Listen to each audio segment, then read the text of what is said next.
광주 북구을 선거구는 더불어민주당과 국민의당이라는 양당 구도 속에 각 후보들의 열기가 뜨거워 치열한 경쟁이 예상됩니다. 광주시는 제71회 식목일을 맞아 광산구 송산공원 주변 황룡강 제방길에서 나무 심기 행사를 개최했습니다. 오는 7월 운영할 유라시아 전남 독서토론 열차학교에 시대의 지성 도울 김용옥 선생이 함께합니다. 현대중공업이 광주시립 제2요양병원에 의료용 로봇 2대를 제공키로 했습니다. 여러분 안녕하십니까? DBS 광주 전남권 뉴스입니다. 광주 북구을 선거구는 더불어민주당과 국민의당이라는 양당 구도 속에 각 후보들의 열기가 뜨거워 치열한 경쟁이 예상됩니다. 새누리당에서는 중소기업인 출신의 이인호 후보가 정부와 소통의 정치, 광주 시민의 민생 살리기, 광주 지역 정부 예산 확보 등을 강조하며 지역의 적임자임을 자처하고 있습니다. 광주가 이제 소비도시가 아니라 생산도시로 만들어서 좋은 머무는 도시, 희망이 있고 꿈이 있고 미래 젊은이들이 이곳에 마음껏 자신의 기량을 발휘할 수 있는 그런 꿈이 있는 도시로 만들겠습니다. 더민주의 이형석 후보는 광주 경제 무한 책임을 내세우며 광주 경제 살리기를 최우선 과제로 삼고 지역 민심 잡기에 나섰습니다. 이 후보는 광주시 경제부시장과 참여정부 시절 청와대 비서관으로 국정 경험을 쌓으면서 형성된 인적 네트워크 등이 강점으로 강한 추진력도 함께 갖췄다는 평가를 받고 있습니다. 예, 우리 광주의 미래 먹거리가 무엇보다도 중요하다고 생각합니다. 제가 경제부시장실에 추진했던 자동차 100만 대 생산도시 조기 착공, 이게 우리 광주의 앞으로 경제 성장에 큰 버팀목이 될 것이라는 생각을 해서 자동차 100만 대 생산 기지 조기 구축에 최선을 다해서 일할 생각입니다.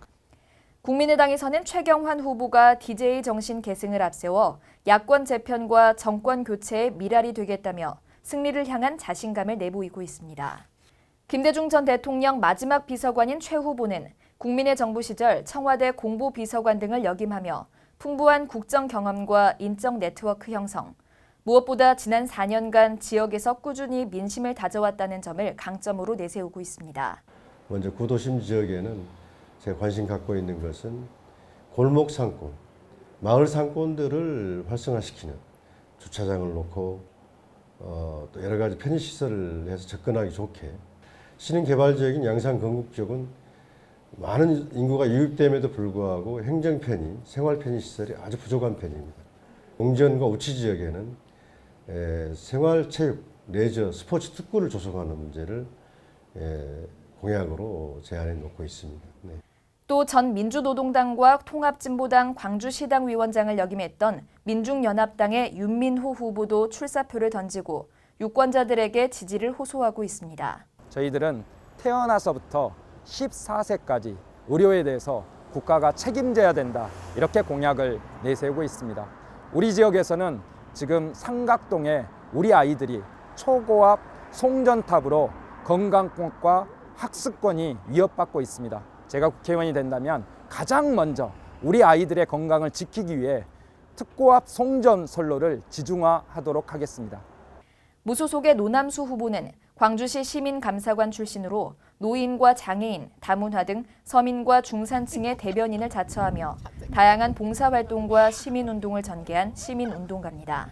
제가 국회의원이 된다면 북구, 특히 첨단 건국동, 양산동 일대를 경제특구로 지정을 해가지고 외국 유수한 기업과 또 삼성이랄지 대기업들이 떠나지 않고 다시 이쪽으로 첨단 소재 공장을 지을 수 있도록 할 수 있는 유일한 후보로서 경제 활성화, 특히 서민들과 영세 상인들의 역동적인 경제 활동을 추진하겠습니다.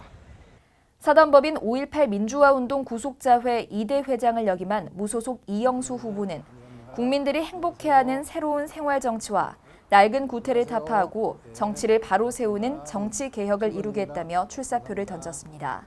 2016년도 우리 북구 의뢰 총 예산이 4,800억인데 그중에서 약 70%가 복지 예산으로 집행이 됩니다. 불과 5%를 가지고 구정 살림을 해야 합니다. 그래서 저는 이 구 예산 편성을 좀 더 많은 예산을 편성을 해서 중앙정부로부터 가져오는데 심혈을 기울일 생각입니다. 지난 17대 총선 이후 12년 만에 다자구도로 치러지는 이번 선거는 정치 신인들이 대거 선거에 참여하면서 열기가 점점 고조되고 있습니다. 광주시는 제71회 식목일을 맞아 광산구 송산공원 주변 황룡강 제방길에서 나무 심기 행사를 개최했습니다.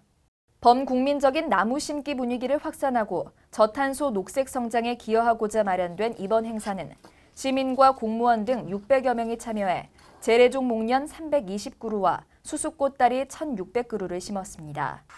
이와 함께 광주시는 울창한 숲을 조성하고 공원도시와 정원도시를 만들자는 광주 초록도시 거버넌스 선언문도 채택했습니다. 광주 초록도시 거버넌스는 공원 녹지 주요 정책을 함께 논의해 결정하고 추진하는 민관협의체로 환경 녹지 분야 시민단체와 지역 원로, 대학 교수, 지방의원 등 25명으로 구성됐습니다. 오는 7월 운영할 유라시아 전남 독서 토론 열차학교에 시대의 지성 도올 김용옥 선생이 함께합니다. 도올 김용옥 선생은 유라시아 열차 안에서 독서 토론 수업을 진행할 예정이어서 학생들의 올바른 가치관 정립과 지적 성장에 큰 도움을 줄 것으로 기대됩니다. 한편 이번 전남 독서 토론 열차학교는 120명의 학생들이 참여하며 7월 28일부터 8월 12일까지 15박 16일 일정으로 중국 대련에서 모스크바까지의 유라시아 대장정에 나설 예정입니다. 현대중공업이 광주시립 제2요양병원에 의료용 로봇 2대를 제공키로 했습니다.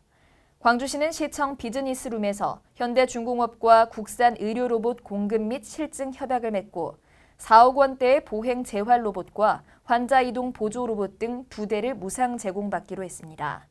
시립병원 측은 이들 로봇을 활용해 뇌졸중이나 척수 손상 등 보행이 어려운 요양 환자의 치료와 재활을 활용하는 한편 로봇의 안전성과 임상 유효성을 평가하게 됩니다. 시청해주신 여러분 고맙습니다.